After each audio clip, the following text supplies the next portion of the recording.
Today I'm going to talk to you about something that everyone is asking me all the time. And the question is, how do I buy a house in this crazy seller's market? I'm going to talk about that and tell you how now. Hey everyone, my name's Jamey Prezzi. I'm a real estate agent in Miami and Miami Beach, and I work with my husband, Ognjen Prezzi. Today, I'm going to talk to you and give you some very good tips about how to buy a house in this very competitive, crazy seller's market. But first, before I get started, if this is your first time here, hit the subscribe button so you never miss another update. I do put out new videos every week, sometimes more than one. Also, make sure that you use the link in our information box and download our free relocation guide today. On that link, I also have a monthly market update. So if you download that and you bookmark that page, you can always come back for an update every single month. In the link below, there's also a Calendly link. I think that's how you say it, Calendly link. And you can schedule a free chat with us. And you can also feel free to give me a call or text if you have any questions. Okay, let's get started. You need to buy a house in today's crazy competitive seller's market, and you're having a really hard time finding a property, and you're also having a very hard time competing with other buyers. So I want to talk to you a little bit about how we set our buyers up for success, because we do get a lot of our buyers' offers accepted. We have buyers close every single month, so I know that we can help. There are a few things that you really need to know in today's market so that you can be an educated buyer and also make a good decision, and also feel like you're able to do your due diligence, and also, compete and get your offer accepted. So the first thing you have to do is, it's really important to know the market. And if you're getting financing, you need to know how much you are eligible to buy, what is your buying power. And I don't just mean the purchase price of the property, I mean also how much is it going to cost you to actually own that property month to month and year to year. For instance, we have insurance here, and depending on the location of that property, that insurance may or may not be a little bit expensive. Also, we have property taxes here, and property taxes can be a little bit more than what some people are used to paying. There are a lot of different ways to estimate your property taxes. Miami-Dade and Broward counties both have very good online calculators that you can use to sort of guesstimate the cost of what the taxes will be.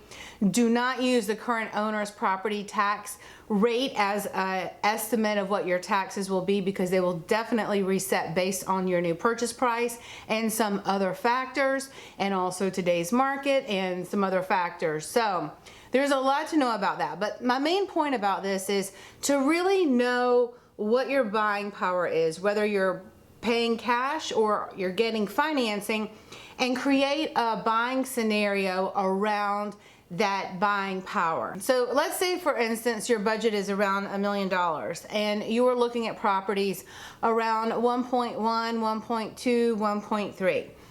What is the cost of owning that property from month to month for insurance and taxes, and is that okay for you? And also, if you're looking at properties that are 1.1 in a seller's market where inventory is very low, and your budget is $1 million, can you really afford a property at 1.1 when you know ultimately that probably there's going to be a bidding war that's going to push that price up even higher? There could also be a situation, if you do get your offer accepted, where the seller may not negotiate too much on inspections, because we're seeing that they're not negotiating a lot on inspections. And also what happens if there is an appraisal gap, because we're also seeing that happen a lot. So if your budget is around $1 million and you're looking at properties that are around 1.1 or 1.2 or 1.3, you kind of need to ask, does that really make sense? Because you know that ultimately there is probably going to be a bidding war to get that offer accepted, and also the cost of owning that property month to month and year to year. And also, when you just go under contract, the cost of buying that property, from whatever amount of money that you need to probably put into the property if inspections come back and you need to take on those repairs, and also if there is an appraisal gap. So in today's market, there's a lot to factor in. In the past, very often, you would see a property listed at 1.1 and maybe you could get it under contract at 950 and then you would have a little buffer. But in today's market where there's so much competition, when a property is listed for a certain price, you can sort of expect that it may go under contract a little bit higher, and there's not a lot of negotiation room once you get under contract. So one more thing I want to say about that. If you are bidding higher to get into the property with the expectation that you're going to negotiate down and use the appraisal or also use the inspection to get some money off that price, that's not happening a lot in today's market. So just don't set yourself up for some frustration when you go under contract if that's your expectation. And I know that your family and your friends and everyone is going to tell you how they purchased a property, 2 years ago, 5 years ago, 20 years ago.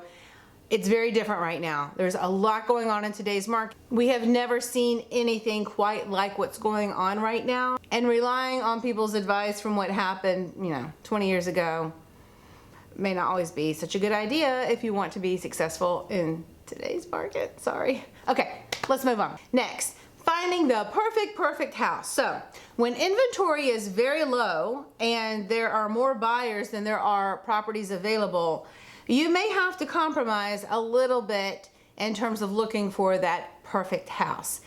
I know people don't like to hear that word compromise. I mean, who does when you're trying to buy a really nice property? At the same time, there are some things I would personally not compromise on. So I get it. I get not compromising, for instance, on location. I mean, location, that's everything. So be very careful about where you're buying that property, and I would definitely not compromise on that. Just rather wait until a better property comes on the market. Also, be very careful about compromising on number of bedrooms. For instance, if you need 3 bedrooms, I just wouldn't compromise on that, unless you were really savvy in terms of turning a smaller property into a larger property and your experience in doing that, and you think there is a way to do that, okay, fine. But just be very careful. For instance, if you need a 4-bedroom, could you buy a 3-bedroom with a den? That's kind of a compromise, but not a bad compromise. But if you really need a 4th bedroom, I just wouldn't compromise on that. I would wait until a 4-bedroom comes on the market. So when I say, finding that perfect property, you may have to compromise a little bit. Really write down what you are not willing to live without. And then, some of the other things, sometimes you might have to do a little bit of renovation. Sometimes you may have to buy a property that has an older roof and replace it after closing. For instance, impact stuff, hurricane impact windows. Okay, the house may not have them. You can put them in afterwards. Ideally, everyone wants to have everything perfect. Those are things that, some people can live without, and then just do it after closing. Lots of little details like this can hold buyers back when we're in a very competitive market, and it may prevent you from moving forward.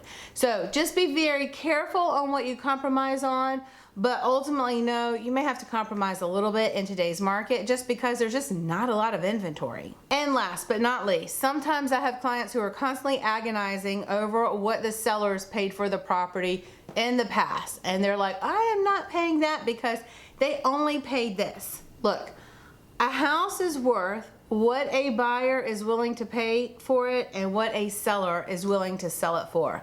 That's it. It does not matter what we say. It does not matter what other people say or other professionals say.